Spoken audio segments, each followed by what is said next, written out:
دور دراز ایک چھوٹے سے گاؤں میں ایک غریب کسان رہتا تھا۔ اس کا نام تھا رحیم۔ رحیم کے پاس صرف ایک چھوٹی سی کھیت تھی جس پر وہ دن رات محنت کرتا تھا۔ اس کی بیوی اور 2 چھوٹے بچے تھے جو اس کی محنت کا سہارا تھے۔ گاؤں کے دوسرے لوگ نسبتاً خوشحال تھے، مگر رحیم کی زندگی بہت سادی اور مشکل تھی۔ وہ ہر روز صبح سویرے اٹھتا، اپنے جانوروں کو چارہ ڈالتا اور کھیت میں کام کرنے چلا جاتا۔ اس کی بیوی گھر کا کام کرتی اور دوپہر کو کھانا لے کر کھیت پر آتی۔ رحیم کی زندگی مشکل تھی، مگر وہ کبھی اپنی محنت سے جی نہیں چراتا تھا۔ وہ جانتا تھا کہ محنت ہی کامیابی کی کنجی ہے۔ رحیم کی زندگی کا ہر دن ایک جیسا تھا۔ وہ صبح سویرے اٹھتا، اپنے جانوروں کو چارہ ڈالتا اور کھیت میں کام کرنے چلا جاتا۔ اس کی بیوی گھر کا کام کرتی اور دوپہر کو کھانا لے کر کھیت پر آتی۔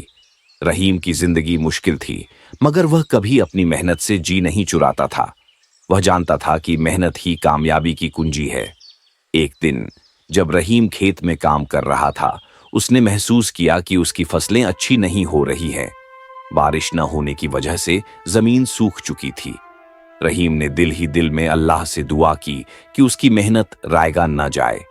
ایک شام جب رحیم کھیت سے واپس گھر جا رہا تھا، اس نے جنگل کے قریب سے ایک عجیب سی آواز سنی۔ آواز بہت پر اسرار تھی، جیسے کوئی مدد مانگ رہا ہو۔ رحیم نے جنگل کی طرف دیکھا تو اسے ایک عجیب سی شکل نظر آئی۔ وہ ایک جن تھا جو رحیم سے مدد مانگ رہا تھا۔ جن نے کہا کہ اگر رحیم اس کی مدد کرے تو وہ اسے اتنا سونا دے گا کہ رحیم کی نسلیں بھی امیر ہو جائیں گی۔ مگر رحیم نے سوچا کہ یہ دولت اس کی محنت کا پھل نہیں ہوگی۔ وہ ایمانداری اور محنت پر یقین رکھتا تھا۔ اس نے جن کے وعدے کو ٹھکرا دیا اور کہا کہ وہ صرف اپنی محنت سے کما کر کھائے گا۔ جن رحیم کی ایمانداری اور محنت سے بہت متاثر ہوا۔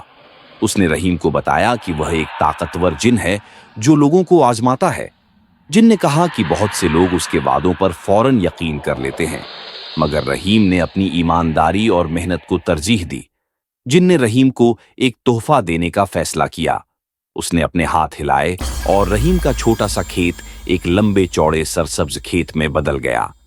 اب رحیم کے کھیت میں ہر طرف فصلیں لہلہا رہی تھیں اور اس کی زندگی بدل گئی۔ رحیم اور اس کا خاندان اب خوشحال تھے۔ ان کے پاس کھانے کے لیے بہت کچھ تھا اور وہ اپنی محنت سے کما کر ایک اچھی زندگی گزار رہے تھے۔ رحیم نے کبھی بھی اپنی ایمانداری اور محنت کو نہیں چھوڑا۔ وہ جانتا تھا کہ یہی اس کی کامیابی کی وجہ تھی۔ گاؤں کے لوگ بھی رحیم کی کامیابی سے حیران تھے۔ وہ رحیم سے پوچھتے کہ اس نے اپنی قسمت کیسے بدلی، مگر رحیم ہمیشہ مسکراتا اور کہتا کہ محنت اور ایمانداری ہی اس کی کامیابی کا راز ہے۔ رحیم کی کہانی ہمیں یہ سبق دیتی ہے کہ ایمانداری اور محنت کبھی رائگان نہیں جاتی۔ چاہے راستہ کتنا ہی مشکل کیوں نہ ہو، اپنے اصولوں پر قائم رہیں، کیونکہ اللہ ایمانداروں کو ضرور انعام دیتا ہے۔ رحیم نے جن کے وعدے پر بھروسہ کرنے کے بجائے اپنی محنت اور ایمانداری کو ترجیح دی، اور اس کا صلہ اسے بہترین شکل میں ملا۔